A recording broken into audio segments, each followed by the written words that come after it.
tawakkal 'ala Allah, bertawakallah kepada Allah. Wa kafa billahi wakila, cukuplah Allah Ta'ala sebagai penolong. Tak ada yang boleh menolong, yang menolong hanya Allah Subhanahu wa Ta'ala.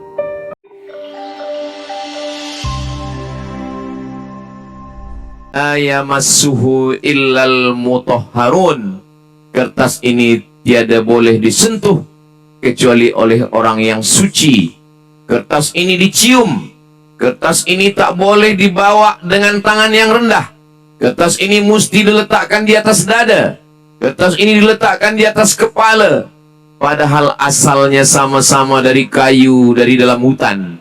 Kertas ini mulia karena di atasnya ada dituliskan ayat-ayat Al-Quran.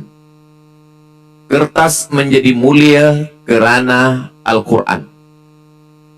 Bulan Muharram, Safar, Rabiul Awal, Rabiul Akhir, Jumadil Awal, Jumadil Akhir, Rajab, Sya'ban tak ada dalam Quran, tapi ada satu bulan. Bulan itu dituliskan dalam Al-Quran, disebutkan Allah Subhanahu wa Ta'ala. A'udzubillahi minasyaitonir rajim. Syahrul Ramadan alladzi unzila fihil Quran. Kenapa bulan ini yang disebut? Inna iddatash syuhuri indallahi 12 syahran fi kitabillahi yawma khalaqas samawati wal ard minha arba'atun hurum. Ada 4 bulan yang mulia. Salasun mutawaliyatun, 3 bulan yang berturut-turut. Rajab, alhamdulillah kita sekarang di Rajab. Zulqa'dah, Zulhijjah, Muharram, 3 bulan. Ma baina Jumada wa Sya'ban, ada 1 bulan yang letaknya antara bulan Jumadil Akhir dan Sya'ban. Sekarang kita sedang berada di bulan Rajab. Rajab diambil dari kata tarjib. Tarjib adalah ta'zim. Ta'zim memuliakan. Bulan Rajab dipilih, tapi Rajab tak ada dalam Quran. Zulqa'dah tak ada dalam Quran. Zulhijjah tak ada dalam Quran. Muharram tak ada dalam Quran. Ada dalam hadis Nabi Muhammad sallallahu alaihi wasallam. Tapi bulan ini ada dalam Al-Quran. Syahrul Ramadan alladzi unzila fihi Al-Quran. Mengapa Ramadan mulia? Kerana di dalamnya diturunkan Al-Quran. Kertas menjadi mulia kerana Al-Quran. Bulan menjadi mulia kerana Al-Quran. Mikail, Malakul Maut, Israel, Israfil, Munkar, Nakir, Raqib, Atid, banyak malaikat. Tapi malaikat ini istimewa. Malaikat ini punya kemuliaan. Malaikat ini punya kedudukan yang amat sangat tinggi. Mengapa? Kerana dialah yang diberikan Allah Subhanahu wa Ta'ala tugas. Diberikan Allah Ta'ala tanggung jawab. Apa kata Allah?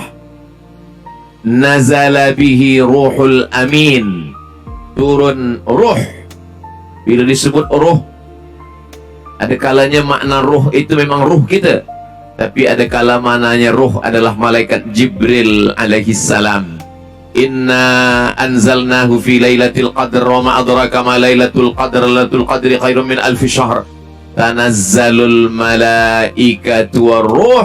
Ruh adalah Jibril alaihi salam. Malaikat Jibril menjadi malaikat yang paling mulia kerana ia membawa Al-Quran. Kertas menjadi mulia kerana Quran. Bulan menjadi mulia kerana Quran. Malaikat menjadi mulia kerana Quran. Ada satu tempat di Makkah Al-Mukarramah. Tempat itu lubang batu. Bila saya sampai ke situ, saya tengok, di tempat kita banyak lubang batu yang lebih cantik. Saya pergi ke Sulawesi, Makassar, ada lubang batu yang di dalamnya banyak kristal-kristal. Air hujan turun, besar, masuk ke dalam, gelap, tak nampak apa-apa. Tapi ini panas. Tapi semua manusia ingin masuk ke dalam lubang batu ini. Walaupun sudah tua, 70 tahun, perempuan naik ke atas. Disitulah turun Iqra Bismi rabbikal ladzi khalaq, khalaqal insana min 'alaqin, iqra wa rabbukal akramul ladzi 'allama bil qalami 'allamal insana ma lam ya'lam. tempat itu menjadi mulia. Semua orang ingin naik ke atas. Selepas sembahyang subuh, orang sudah datang ke sana, beramai-ramai, berjalan kaki, naik ke atas. Apa yang mereka nak ingin tengok? Mereka hanya ingin tengok tempat Nabi Sayyidina Muhammad sallallahu alaihi wasallam mendapatkan Al-Quran yang dibawa oleh malaikat Jibril alaihi salam. Kertas menjadi mulia karena Quran. Malaikat menjadi mulia karena Quran. Bulan menjadi mulia karena Quran. Gua tempat lubang batu menjadi mulia karena Al-Quran. Malam, begitu banyak malam. Malam Jumat, malam Selasa, malam Rabu, malam Khamis, malam Sabtu, malam Ahad. 360 malam. Tapi ada satu malam yang dipilih oleh Allah Subhanahu wa ta'ala. Inna anzalnahu fi lailatin mubarakah. Malam itu bukan sembarang malam. Disebut dengan malam Lailatin Mubarakah, malam yang penuh dengan keberkahan. Dalam ayat lain apa kata Allah? Inna anzalnahu fi lailatul qadr. Qadr artinya sempit. Qudira alaihi rizquhu. Sempit. Kenapa disebut malam itu sempit? Kalaulah malaikat itu seperti batu, diturunkan batu ke dalam masjid ini, sempit. Begitulah seandainya malaikat itu dalam bentuk batu, maka dunia ini sempit karena banyaknya batu-batu yang turun. Tetapi karena malaikat itu bukan benda batu, malaikat itu cahaya, maka cahaya tak mengambil tempat. Ini di masjid ini banyak cahaya dan cahaya tak mengambil tempat. Maka seandainya malaikat itu dalam bentuk batu, dunia ini akan sempit saking ramainya malaikat yang turun. Maka disebut dia dengan Lailatul Qadar, malam yang sempit. Lailatul Qadar, makna qadar adalah azim, mulia. Fulanun lahu qadrun. Dia fulan ada qadar. Maknanya rajulun azimun. Dia seseorang yang besar. Malam itu menjadi mulia. Beramal di malam itu sama dengan Lailatul Qadri khairum min alfi syahri. Lebih baik daripada 1000 bulan, 83 tahun. Kenapa malam itu menjadi mulia? Kerana malam itu dipilih Allah sebagai malam turunnya Al-Quran. Kertas menjadi mulia karena Quran. Bulan menjadi mulia karena Quran. Malaikat menjadi mulia karena Quran. Gua menjadi mulia karena Quran. Malam menjadi mulia karena Quran. Jadi, kalau ingin mulia, maka masukkanlah Al-Quran. Pertemuan ini pertemuan mulia karena yang berkumpul adalah huffaz. Kalau satu orang yang menjaga Al-Quran, hafiz. Kalau dua orang menjaga Al-Quran, hafizan. Tapi kalau beramai-ramai menjaga Al-Quran, huffaz. Maka saya tengok ada tulisan di luar tadi, huffaz, berkumpulnya para penghafaz Al-Quran. Allah menurunkan rahmatnya dengan Al-Quran. Al-Quran dibacakan di bilik, turun rahmat di bilik. Al-Quran dibacakan di rumah, turun rahmat di rumah. Al-Quran dibacakan di office, turun rahmat di office. Bukan kata saya, kata Allah dalam Al-Quran. Wa idza quri'al Quran, kalau Quran dibacakan, fastami'u lahu, dengar baik-baik. Wa ansitu, diam. La'allakum turhamun, mudah-mudahan kamu mendapatkan rahmat daripada Allah Subhanahu wa ta'ala. Mudah-mudahan dengan berkumpulnya para huffaz penghafal Quran, turunlah rahmat ke negeri kita ini insyaAllah. Tak jemu, tak muak, tak bosan mata memandang tulisan-tulisan Al-Quran yang cantik. Wa huwallazi ahyaakum, dia yang menghidupkan kamu. Summa yumitukum, kemudian dia matikan kamu. Summa yuhyikum, kemudian dia hidupkan lagi kamu. Kamu awalnya mati, dihidupkan. Selepas hidup, mati. Selepas mati, hidup lagi. Innama amruhu idza arada syai'an ayyakula lahu kun fayakun. Tapi apa yang dilakukan manusia? Innal insana lakafur Tapi banyak manusia ni yang kufur. Jadi ayat-ayat ini, tadi kata Datuk Seri, ini semua ayat-ayat ini dipilih sesuai dengan pelajaran-pelajaran.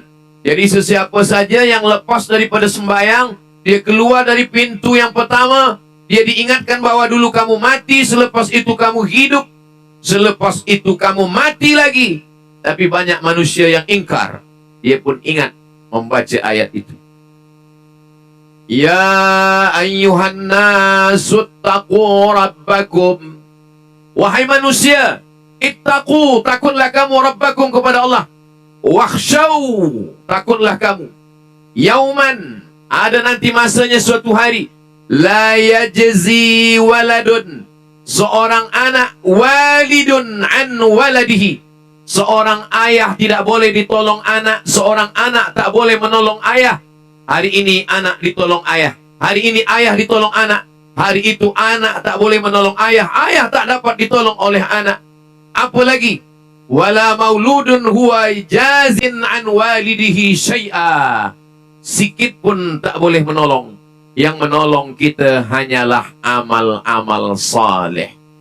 Dia keluar dari pintu ini, dia ingat bahwa dulu aku mati, sekarang saya hidup dan saya dimuliakan Allah. Dia keluar dari pintu ini, dia ingat bahwa saya punya anak, tapi anak tak boleh saya tolong, dan saya pun tak boleh menolong anak saya. Dia keluar pula dari pintu yang ketiga, dia tengok ke atas. Innama amwalukum wa auladukum fitnah. Kamu punya anak, kamu punya harta. Anak dan harta hanyalah menjadi fitnah, ujian. Tapi anak, kalau dia lolos ujian, dia akan menjadi anak yang soleh. Mudah-mudahan anak-anak kita semua anak-anak yang soleh dan solehah. Bagaimana pula dengan harta? Harta, kalau dia lulus ujian, auladukum, anak kamu menjadi anak yang soleh. Amwalukum, harta kamu. Harta kamu akan menjadi harta amal jariah. Man bana masjidan, siapa yang membina masjid, banallah mithlahu baitan fil jannah, dibinakan Allah satu tempat di syurga. Mudah-mudahan yang membina masjid ini diberikan tempat yang ada di surga. Kita pun nanti sebelum mati hendaknya kita sempat membina masjid, insya-Allah. Apa kata Nabi SAW? Usahakan untuk membina masjid semasa hidup sebelum kita mati, walaupun sebesar kandang kucing. Kandang kucing, apa maksud? Maknanya binaan yang paling kecil adalah sebesar kandang kucing. Bukan maknanya kita bina masjid sebesar kandang kucing, cuma kita nak sembahyang. Maknanya, andai kita susah sekalipun, sempat kita bina masjid. Itulah manakala seorang Muslim sampai ke suatu negeri, yang pertama dia bina adalah masjid. Andai dia keluar dari pintu yang keempat sekalipun, dia tetap ambil pelajaran. Kerana ayat-ayat ini semuanya mengajarkan kita, wa tawakkal 'ala Allah, bertawakallah kepada Allah. Wa kafa billahi wakila, cukuplah Allah Ta'ala sebagai penolong. Tak ada yang boleh menolong, yang menolong hanya Allah Subhanahu wa Ta'ala. Ustaz bacakan ayat-ayat yang ada di pintu ni, ya. Kenapa tak semua Ustaz baca? Kalau saya tak baca, berarti saya tak tahu bacaannya. Allah Subhanahu wa Ta'ala membagi pelajaran tidak hanya melalui khutbah khatib di atas mimbar, tidak hanya setakat tazkirah di mulut, di dinding-dinding pun boleh menjadi pelajaran. Al-Quran ni Masya Allah tabarakallah, tulisannya saja 7. Ada namanya tulisan naskhi, ada namanya tulisan riq'i, ada namanya tulisan farisi, ada namanya tulisan sulusi, ada namanya tulisan diwani, ada namanya tulisan diwani jali. 7 tulis Quran. Ada orang yang suaranya kurang elok, tapi dia pandai menulis. Dia boleh menuliskan kaligrafi Al-Quran dalam bentuk tulisan. Ada orang yang menulis kurang elok, tapi suara dia elok. Suara boleh dalam Al-Quran beberapa lagu. Bayati, Soba, Sika, nahawan, jaharka, ras dengan suaranya. Itu yang tidak ada di tempat yang lain. Di tempat lain tulisan hanya satu saja, menyebutkan suara hanya satu saja. Tapi dalam Al-Quran dia boleh sebutkan itu semua. Al-Quran ini ada panjang, ada pendek. Non mati berjumpa dengan ta. Kuntum khaira ummatin ukhrijat linnas. Nonnya berdengung, ada tasdid linnas. Ta'muruna bil ma'ruf, ada waw. Wa tanhauna 'anil munkar. Non mati berjumpa dengan kaf. Wa tu'minuna billah, ada mat, ada waw, ada alif. Tu'minuna billah. Bahasa Melayu tak ada panjang, tak ada pendek. Bahasa Melayu, kalau kita salah panjang, salah pendek, cakap kita orang boleh faham. Salah panjang, salah pendek, bahasanya tetap sama. Siapa tadi bagi tazkirah? Ustaz Somad. Siapa? Ustaz Somad. Tak ada berubah makna. Kamu sudah makan? Saya sudah makan. Kamu sudah makan? Saya nak makan. Nah, kalau yang panjang tu lapar tu. Tapi makna tak berubah. Tapi dalam bahasa Arab berubah kata, berubah huruf, berubah makna. Matar. Matar tak ada alif, hujan. Tapi kalau ada alif, matar, airport. Dari hujan ke airport. Berubah makna. Makanya berapa banyak orang baca Quran salah membaca Quran.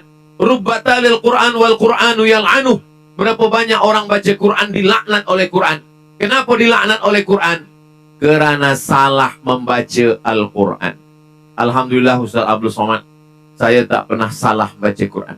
Kenapa? Karena memang tak pernah baca Quran. Lebih baik pernah salah kerana membaca Quran daripada tak pernah salah kerana tak pernah membaca Al-Quran. Memanglah kita salah-salah dulu membaca Quran. Bahasa Arab tak sama dengan bahasa Melayu. Bahasa Melayu hurufnya tak terlampau banyak. Bahasa Arab ada tha, ada sa, ada sya, ada so. Sa, tha, sya, so. Ada orang kata dia bahasa Arab ni susah. Saya tak nak banyak terlampau huruf. Bagaimana kalau huruf ni kita jadikan satu saja, sa saja. Hilangkan sya, hilangkan tha, hilangkan so. Sa saja. Dia datang jumpa kepada orang Mesir. Kata orang Mesir ini jawab, kassarallahu amthalak. Kita kalau jumpa orang baik, doanya kassarallahu amthalak. Kassara maksudnya Allah banyakkan orang macam engkau. Semoga Allah banyakkan orang macam engkau. Tapi kalau tha ini dirubah jadi sa, kassarallahu amsalak. Semoga Allah menghancurkan orang macam engkau. Berubah tha dengan sa. Bahasa Melayu kalau salah sebut huruf tak salah. Siapa bagi tazkirah tadi? Ustaz Somad. Saya suka Ustaz Somad. Tak salah. Semua orang faham. Tak berubah maknanya. Tapi bukan maknanya kalau kita dah hijrah, dah taubat, dah mengaji, semua jadi syah. Saya kadang dengar juga orang bagi kata sambutan, mari kita dengarkan kata alu-aluan dari Tuan Fulan. Semua syah. Marilah kita bersyalawat dan syalam kepada Rasulullah. Apa ni? وَلَنَبْلُوَنَّكُمْ بِشَيْءٍ مِّنَ الْخَوْفِ وَالْجُوعِ وَنَقْصٍ مِّنَ الْأَمْوَالِ وَالْأَنفُسِ وَالثَّمَرَاتِ وَبَشِّرِ الصَّابِرِينَ. Satu ayat. Dalam satu ayat ada tha, ada sa, ada sya, ada sa. Oh, kalau huruf shin bukan cuma bahasa Arab Ustaz Abdul Somad. Bahasa Inggris pun ada juga shin. Mana ada shin bahasa Inggris? Ada workshop, shopping center. Betul? Tapi dalam bahasa Inggris tak ada huruf O. Dalam bahasa Inggris tak ada huruf A. Dalam bahasa Inggris tak ada huruf B. Makanya disebut dia dengan lughatul dhad. Ada da, ada dha, ada za, ada za, ada ja, ada dha. 4. Za, za, wa, ja. Kadang kita bila musafir, berhenti di kampung, ada masjid surau kecil, berhenti sembahyang subuh.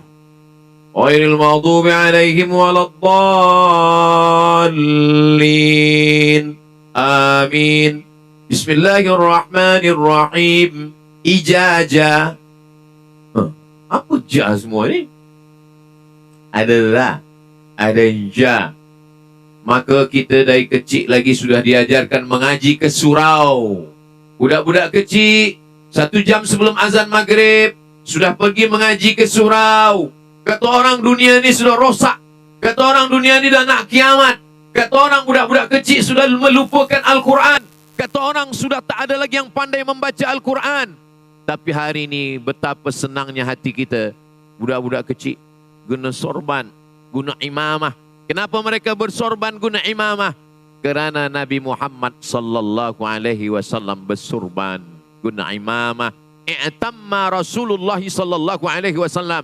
Nabi menggunakan imamah. Kenapa mereka pakai jubah? Kerana Nabi sallallahu alaihi wasallam pakai jubah. Kenapa mereka guna baju putih? Kerana Nabi Muhammad sallallahu alaihi wasallam menggunakan baju putih, pakai imamah, pakai jubah, baju putih, membaca Al-Quran, menghafaz Al-Quran. Jadi kalau ada orang mengatakan dunia ini sudah rosak, dunia ini sudah kiamat, datanglah ke Masjid Tuminah Hamidi. Dia akan menengok belia-belia yang akan meneruskan perjuangan Sayyidina wa Maulana Muhammad sallallahu alaihi wasallam. Al-Quran tidak hanya bercerita tentang akhirat. Al-Quran tidak hanya bercerita tentang salat. Al-Quran tidak hanya bercerita tentang dunia, tentang surga, tentang neraka. Salasami'atin wazdadu tis'a. Salasami'atin 300 tahun. Wazdadu tis'a 9. Kenapa bunyi ayatnya 300 tahun lebih 9? Banyak orang yang tak faham.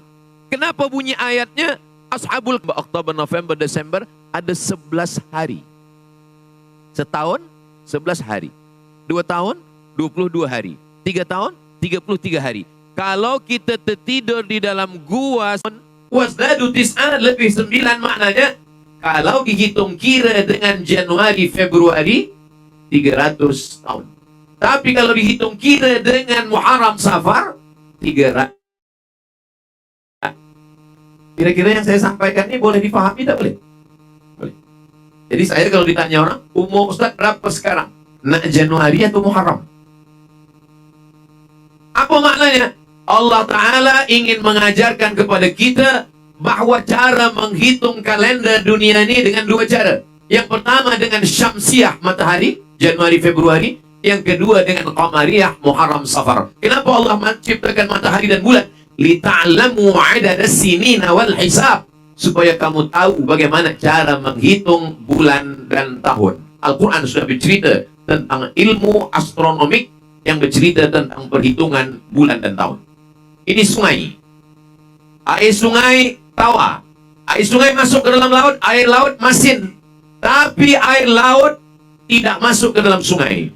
Kalau air laut masuk ke dalam sungai, semua tanah kita ni airnya masin, kita boleh mati. Kalau tak ada beras, kita boleh hidup 3 bulan.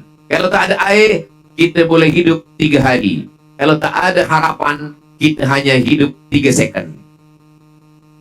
Kenapa kita masih hidup? Karena air laut tak masuk ke sungai. Kenapa air sungai tidak masin? Bainahuma barzakhul la yabghiyan. Ini air tawa, ini air masin. Antara air masin dengan air tawa, Allah ciptakan pemisah, namanya barzakh. Dalam surah Ar-Rahman, bainahuma barzakhul la yabghiyan. Fa bi ayyi ala'i rabbikuma tukadziban. Kenapa kamu masih mendustakan ayat-ayat Allah Subhanahu wa ta'ala? Yang bangsa paling kuat masa itu adalah Rom. Di barat ada Rom, di timur ada Persia. Nama raja Persia adalah Kisra. Sedangkan di barat nama rajanya adalah Kaisar, Julius Caesar. Dua pasukan ini berperang. Tempat mereka berperang, itulah dia Bahrul Mayyit. Bahru, laut. Mayyit, mati. Bahrul Mayyit, laut mati. Dead Sea. Kenapa disebut laut mati? Ikan pun tak hidup, saking masinnya air itu. Di Jordan, panjang umur, sehat badan, kita mandi di laut mati, insyaAllah. Dulu bila kami pergi dari Kaherah ke Makkah pergi haji, itu banyak penuntut-penuntut dari Jordan membawa garam dari air laut mati untuk ubat gatal-gatal. Bila ada kulit gatal-gatal, mandi di laut mati itu, mati semua yang gatal-gatal. Puan-puan kalau ada suami yang gatal, mandikan juga di situ. Pergi bawa ke tengah, bukan cuma gatalnya hilang, dia hilang sekali. Bahrul Mayyit, apa kata Allah dalam Al-Quran tentang pertempuran peperangan antara Rom dengan Persia ini? Ghulibatir Rom, bangsa Romawi kalah. Di mana dia kalah? Fi adnal ardi, di bumi yang paling dekat. Ahli tafsir mengatakan makna tempat Bahrul Mayyit, laut mati, itu dah fi adnal ardi, bumi yang dekat. Rupa-rupanya sekarang setelah dihitung dengan ilmu geologi, ilmu bumi, bahwa sebenarnya makna adnal ardi adalah bumi yang paling rendah di bawah permukaan laut. Jadi di dunia ini, semua dunia ini, bumi yang paling rendah di bawah permukaan laut adalah Bahrul Mayyit. Dari mana Nabi Muhammad sallallahu alaihi wasallam tahu tentang cara menghitung Qamariyah dengan Syamsiyah? Dari mana Nabi Muhammad sallallahu alaihi wasallam tahu bahwa dunia ini ada bumi yang paling rendah, ini laut, ini di bawah laut lagi, dan dia adalah Bahrul Mayyit? Maka bagi orang beriman, itu semua wa ma yantiqu 'anil hawa, dia tidak bicara mengikut hawa nafsunya, in huwa illa wahyun yu'a, melainkan wahyu daripada Allah Subhanahu wa taala. Ini bumi ini macam sajadah yang ada di atas lantai. Sajadah yang ada di atas lantai ini bergelombang, bergulung, dan sajadahnya ada sambungannya. Bumi ini lapisan paling atasnya ada sambungan, dan sambungannya ini boleh bergerak. Rupanya sambungan-sambungan bumi ini salah satunya di Aceh. Di tengah laut Aceh itu ada sambungan bumi. Bila dia bergerak, itulah terjadi gempa. Gempa di tengah laut, bergerak sambungannya, lalu kemudian air dari tengah laut itu naik ke atas. Orang Jepun menyebutnya tsunami, pakai tha, tsunami. Bergerak-gerak bumi di tengah laut. Macam mana gerak bumi di tempat kita? Kenapa tak bergerak? Kerana ada pasaknya, ada pakunya. Ini sajadah ni supaya jangan bergerak, dia mesti dipaku. Kain yang di atas meja tempat kita makan mesti dikasih paku. Allah sudah menyebutkan itu dalam Al-Quran. Wal jibala autada. Bukit, gunung sebagai pakunya. Itulah kenapa bumi ini tak bergerak. Sebab apa? Sebab ada pakunya. Tapi nanti sampai masanya pakunya ini tercabut. Apa kata Allah? Wa takunul jibalu kal ihnil mamfush. Hebatnya lagi Al-Quran. Kalimatnya, katanya sesuai dengan perbuatannya. Mamfush, ambil bulu kambing. Kal ihnil mamfush, bulu kambing, letakkan di atas tapak tangan. Selepas bulu kambing letakkan di atas tangan, hembus, maka dia akan berterbangan. Dan huruf pada mamfush, huruf fa dengan huruf shin, bila disebut, maka bulu kambing yang ada di tapak tangan itu terbang. Wa takunul jibalu kal ihnil mawfush. Saya ada cikgu bahasa Arab. 4 orang yang ikut tes, dia lulus ke Ma'had Khartum li ta'limil lughatil arabiyyati li ghairi natiqina biha. Belajar bahasa Arab di tempat untuk mengajar orang yang bukan Arab. Sampai di sana dia terkejut. Kenapa dia terkejut? Sebab yang diajarkan bagaimana menyebut bunyi huruf hijaiyah satu-satu. Semua penuntut disuruh meletakkan kapas di atas tapak tangan. Letakkan kapas di atas tapak tangan. Cuba sebut huruf fa. Semua menyebut huruf fa. Fa. terbang kapas. Semua salah. Jadi yang betul macam mana? Lebih dulu kapasnya terbang, baru hurufnya keluar. Kapasnya dulu terbang, baru hurufnya keluar. Kita selalu menyebutnya hurufnya dulu keluar, baru kapasnya terbang. Sampai sehalus itu mereka menyebutkan huruf. Dan Al-Quran itu, ketika disebutkan katanya, sesuai dengan perbuatannya. Watakunul jibalu kal'ihnil mawfush. Terbang semuanya. Gunung-gunung semuanya berterbangan. Ketika gunung-gunung ini terbang tercabut dari bumi, maka bumi ini bergoncang. Wataran nasa sukara. Engkau tengok manusia ini macam orang mabuk. Wa ma hum bisukara. Mereka bukan mabuk. Walakinna azaballahi syadid. Tapi kerana azab Allah amat sangat kuat. Tahun 2004, katanya bumi ini bergoncang.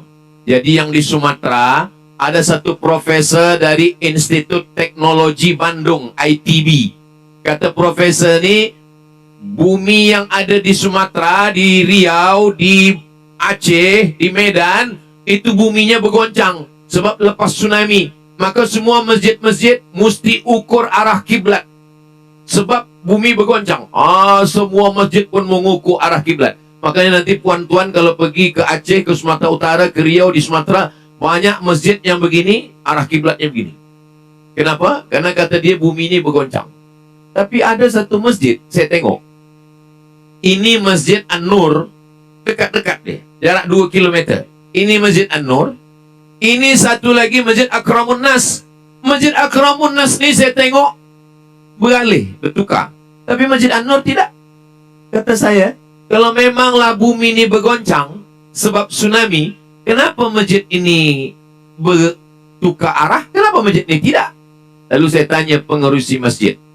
Tuan pengerusi masjid? Ya. Katanya bumi di Sumatera ini bergoncang sebab tsunami. Betul. Ini Masjid An-Nur, kenapa tak bertukar arahnya? Kenapa masjid ini? Ini memang dari awal salah ukur. Masa mengasaskan masjid itu salah ukur dia. Makanya pentingnya dari awal itu diukur betul-betul masjid. Sebab kalau salah arah kiblatnya, sikit saja arah kiblat kita salah, kita dah menghadap ke tempat yang lain. Kita ni sekarang dari arah timur, Jepun, kita Asia Tenggara ni menghadap kepada Kaabah sana. Itu kalau salah saja kita sikit, kalau salah sikit ke kiri, itu ke mana tu? Salah sikit ke kiri, ke Mesir, menyembah piramid. Fawalli wajhaka syataral masjidil haram. Allah Subhanahu wa ta'ala. Dulu pakar astronomik mengatakan apakah dunia ini, dulu mereka mengatakan matahari tak berputar. Matahari itu kata dia diam saja. Ini matahari ini diam saja. Bila orang Islam membaca surah Yasin, wasyamsu tajri li mustaqarril laha. Matahari bukan tamshi. Tamshi berjalan. Tapi dia kata tajri. Tajri berlari kencang. Rupa-rupanya last sekali. Rupa-rupanya matahari ini berputar kencang. Sama macam kita menengok kereta motorsport, nampaknya dia macam tak berputar. Saking kencangnya macam tak berputar. Begitulah kita tengok matahari tak berputar. Sebenarnya dia sangat kencang berputar. Maka kata Allah dalam Al-Quran, wasyamsu tajri li mustaqarril laha dzalika taqdirul azizil. Kenapa matahari tidak bertembung dengan bulan? Kenapa bulan tidak bertembung dengan matahari? Wasyamsu tajri li mustaqar. La syamsu yanbaghi laha an tudrikal qamar wala lailu sabiqun nahar wa kullu fi falakin yasbahun. Semua berjalan di tempatnya masing-masing. Matahari berjalan di tempat dia, bulan berjalan, bumi berjalan, semua berjalan. Tapi sampai masanya takdir ini diubah Allah Ta'ala. Apa dia kata Allah? Idza sama'un fatarat, langit terbelah. Wa idzal kawakibun tasarat, planet bertembung. Wa idzal bi'aru fujirat, lautan meletup. Wa idzal quburu bu'athirat, semua yang dikubur dibangkitkan. Alimat nafsum ma qaddamat wa akharat, saat itulah manusia tahu apa yang sudah dia buat, apa yang sudah dia lakukan. Dia akan diminta tanggung jawab di hadapan Allah Subhanahu wa ta'ala. Kita di dunia ini tak lama. Berapa lama kita hidup di dunia? Dari azan ke sembayang. Berapa lama dari azan ke sembayang? 30 menit. Masjidil Haram, ya 30 menit. Kalau tempat kita, 5 menit. Ya kalau sembayang zuhur. Kalau sembayang maghrib, lepas azan, terus iqamat. Sebab orang takut waktu maghrib dalam mazhab Syafi'i pendek. Tapi tak lama azan dan salat. Lahirnya diazankan. Hadisnya hadis Hasan. Ada dalam Sunan Tirmidzi. Nabi mengazankan cucunya Hasan dan Husain. Azan as-salah. Seperti azan sembahyang. Allahu Akbar, Allahu Akbar. Lahirnya diazankan. Dan matinya disembayangkan. Dari azan ke sembahyang, disitulah kita sempat-sempatkan mengumpul duit membina masjid. Dari azan ke sembahyang, disitulah kita sempat-sempatkan menghafaz Al-Quran. Kita tak pernah menghafaz Al-Fatihah. Saya tak pernah menghafaz Al-Fatihah. Saya tak pernah menghafaz Qul Huwallah. Saya tak pernah menghafaz Wat-Duha. Saya tak pernah menghafaz Izaja. Saya tak pernah menghafaz Qul Ya Ayyuhal Kafirun. Seumur-umur seingat-ingat saya lah, tak pernah saya menghafaz doa kunut. Kenapa kita boleh hafaz? Kerana sering mendengar.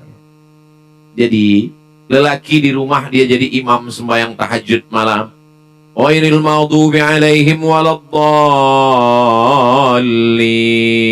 Amin. Bismillahirrahmanirrahim. Tabbat yada abi lahabin wa tabb. Dia dengar sekali, dia dengar 2 kali, dia dengar 3 kali. Sesungguhnya kita tidak menghafaz, tapi kerana selalu diulang. Betul kata orang Melayu, hafaz kaji kerana diulang, pasal jalan kerana dilalui. Kenapa kita hafaz kaji? Kerana selalu diulang. Kenapa pasal jalan? Ini rumput. Rumput ni kalau selalu kita jalani, dia akan pasal. Dia tak akan tumbuh rumput, kerana selalu kita lalui. Begitu jugalah dengan perbuatan baik ini. Ada namanya Maulid Nabi, ada namanya Isra Mi'raj, ada namanya Nuzul Quran, ada namanya Tahun Baru Hijrah, ada namanya Aidil Fitri, ada namanya Aidil Adha. Kenapa selalu ada momen? Kenapa selalu ada zikrayat? Kerana ini untuk mengumpulkan kita bersama. Jadi kalau ada orang bertanya, apa program? Hufaz. Selepas Hufaz ini apa lagi nanti program? Rajab. Selepas Rajab apa lagi nanti program? Rajab Isra Mi'raj. Sya'ban nanti apa program? Sya'ban nisfu Sya'ban. Selepas nisfu Sya'ban nanti apa program? Tarhib Ramadan. Selepas tarhib Ramadan apa program? Nuzul Quran. Kenapa selalu ada program tiap bulan? Sebenarnya untuk mengulang-ulang kebaikan supaya dia masuk ke telinga anak-anak kita. Saya tengok program ni elok, cantik. Kadang di beberapa masjid program tazkirah, lepas tu balik selesai. Tapi tadi saya tanya Datuk Sri, ini program Hufaz ni berapa lama? 2 hari 2 malam. Tadi masa kami lalu kanan kiri saya tengok semua ada jual, ada gula, ada makanan, ada semua. Jadi semua orang boleh datang, semua orang dapat kajian, dapat hafazan Quran, bisnesnya juga jalan. Karena kita selalu diajarkan 2. Rabbana atina fid dunya hasanah wa fil akhirati hasanah. Dunianya dapat. Tadi sebelum masuk kemari, saya diajak singgah sebentar. Ustaz Somad, kita singgah melawat ini kejap. Apa ni? Nak ambil gambar, pegang gula sikit. Supaya apa? Supaya kita beli produk kita. Maka nanti lepas program ni, jangan hanya setakat tazkirah, jangan hanya hafazan Quran balik. Selepas itu, belanja. Beli itu, beli ini. Supaya apa? Supaya ekonomi umat ini bangkit. Karena Islam datang ke Nusantara dibawa oleh para ulama yang mereka itu adalah peniaga-peniaga. Jangan tinggalkan perniagaan. Sebab kalau perniagaan ini kita tinggalkan, Islam akan lemah. Dulu dunia ini hebat, orang Islam hebat. kada al-faqru ayyakuna kufran. Hampir saja kefakiran membuat orang menjadi kafir. Kafir, fakir, fakir, kafir, tipis setipis kulit bawang. Maka umat Islam bangkitkan ekonomi. Nabi Muhammad sallallahu alaihi wasallam peniaga. Jumpa dengan istrinya Khadijah, peniaga. Ayahnya Abdullah meninggal ketika dia 2 bulan dalam kandungan, sedang berniaga. Atuk dia Abdul Muttalib peniaga. Abdul Muttalib punya ayah Hashim peniaga. Hashim punya ayah Abdi Manaf peniaga.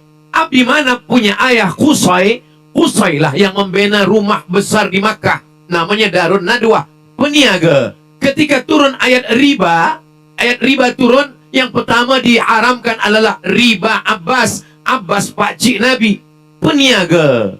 Nabi menikah dengan Khadijah.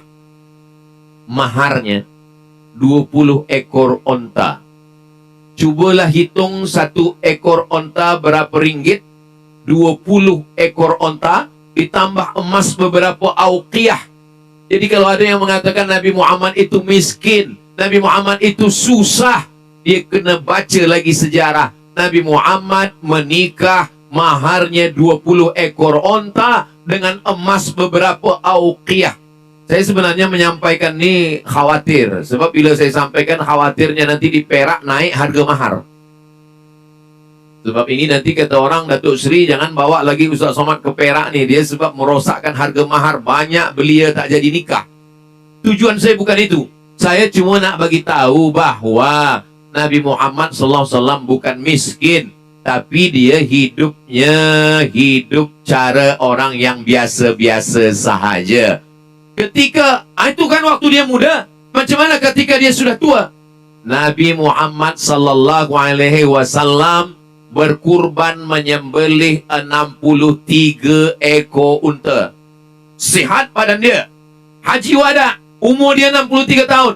Dia ambil pisau, dia sembelih 63 ekor. Selepas itu pisau dia pergi pada Sayyidina Ali. Ya Ali, engkau teruskan. Sayyidina Ali menyembelih 37 ekor. Nabi 63 ekor, Sayyidina Ali 37. 63, 100 ekor unta kurban Nabi Muhammad sallallahu alaihi wasallam. Mana ada Nabi miskin? Yang miskin siapa? Umat Nabi Muhammad sallallahu alaihi wasallam berkurban seekor kambing, kalaupun ada lembu 7 orang. Lembu kurus pula. Begitulah. Ini umat ini mesti kita bangkitkan balik. Karena umat ini kalau dia kaya raya, kalau masjidnya besar, kalau dia hebat, dia akan dihormati. Salah satu sebab Yahudi sekarang berkuasa, sebab apa? Sebab Yahudi menguasai ekonomi dunia.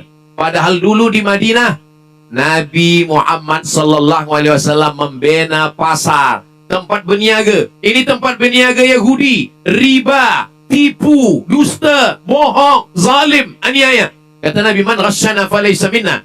Siapa yang menipu kami bukan golongan Nabi Muhammad sallallahu alaihi wasallam. Maka Nabi buatkan satu pasar bisnis tempat berniaga, namanya pasar Islam.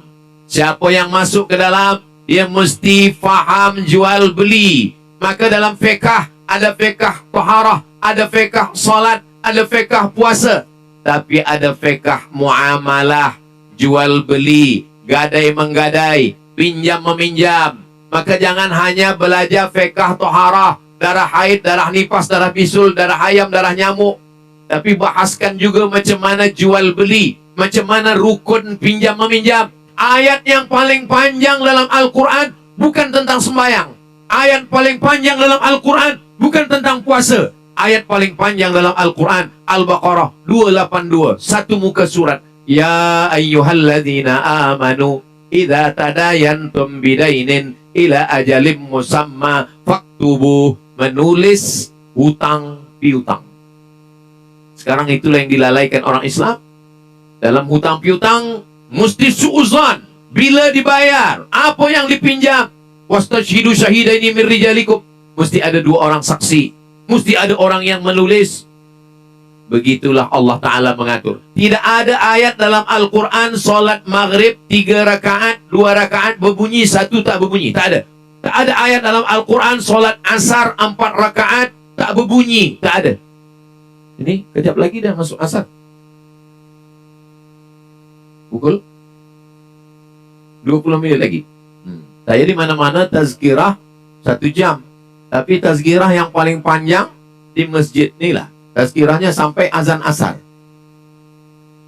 Nah, maka kalau ada orang yang melalaikan perniagaan sehingga umat ini lemah, sekarang banyak orang mengolok-olok tahfiz Quran. Apalah, nanti kalau ada tahfiz Quran hanya jadi imam tarawih. Nanti kalau tahfiz Quran dia meninggalkan niaga. Nanti kalau tahfiz Quran dia tidak boleh bersekolah belajar hingga master PhD. Ini kita hilangkan.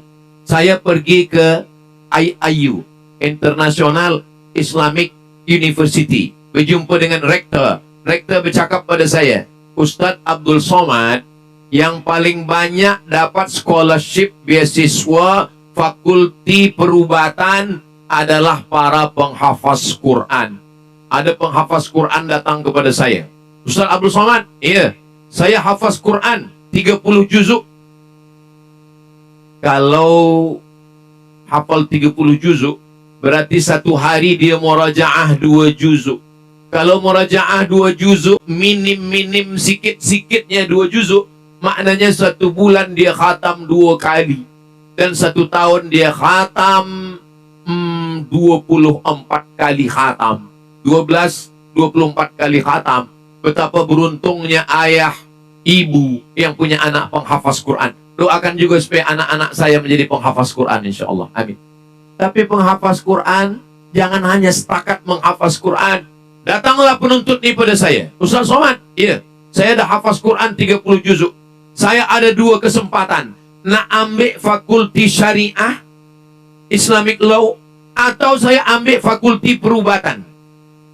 Saya hanya bagi pandangan, kalau kamu ambil fakulti syariah ni orang dah banyak. Kami dulu belajar di Al-Azhar, fakulti syariah banyak. Tapi kalau engkau ambil fakulti perubatan, engkau hafal Quran, engkau doktor, engkau boleh bercakap nanti tazkirah tentang masalah kandungan. Macam mana Allah menciptakan manusia dari nutfah. Dari nutfah berubah menjadi alaqah. Dari alaqah berubah menjadi mut'ah. Dari mut'ah berubah menjadi izam. Lalu kemudian izam ini dibalut dengan tulang. Lalu kemudian menjadi manusia. Engkau hafaz Quran dan engkau bicara tentang perubatan. Tapi Ustaz Somad kan boleh juga cakap tentang perubatan. Man takallama fi ghairi fannihi atabil ajaib. Siapa yang bicara bukan pada bidangnya, bicaranya ajaib-ajaib. Maka kalau kamu ambil fakulti perubatan, kamu hafaz Quran, kamu bicara, orang lebih percaya kepada kamu, kata saya. InsyaAllah Ustaz Somad. Lepas tu kami pun tak ada jumpa lagi. Dah ke mana dia? Saya hanya bagi tahu, sila jadi polis, polis yang hafaz Quran. Sila jadi tentera, tentera yang hafaz Quran. Sila jadi peguam, peguam yang hafaz Quran. Sehingga Al-Quran tidak hanya dalam masjid, Al-Quran tidak hanya di atas sajadah, tapi Al-Quran merata-rata. Itu di Kahirah ada namanya Idza'atul Quranil Karim minal Qahirah. Radio, television, Al-Quran. Polis guna baju polis, dia mengaji. A'udzubillahi minasyaitonirrajim. Tentera guna baju tentera, di army, navy, dia baca Quran. Supaya apa? Supaya umat Islam tahu, oh, polis juga hafaz Quran, tentera juga hafaz Quran, lawyer juga hafaz Quran. InsyaAllah pilot pun juga nanti akan hafaz Quran. Semuanya menjadi penghafaz Quran. Sehingga nanti kalau menikah, suaminya hafaz Quran, istrinya hafaz Quran, anaknya hafaz Quran. Sehingga mereka tak jadi berkelahi. Dua-duanya hanya membaca Quran. Innallaha la yastahi an yaqriba mathalan ma ba'udatan fama fawqaha. Fa amma alladhina amanu fa'alamuna annahu al-haqqu min rabbihim. Wa amma alladhina kafaru fayaquluna madha arada Allahu bihadha mathala. Yudillu bihi kathiran wa yahdi bihi kathira. Wa ma yudillu bihi illa al-fasiqin. Kalau dia hafaz Quran, kalau dia tak hafaz Quran, pekak telinga. Begitulah orang yang menghafaz Quran. Sekarang Dunia ini penuh dengan cerita. Cerita macam-macam. Orang di mana-mana bercerita. Instagram cerita, TikTok cerita, Facebook cerita. Tak sudah-sudah.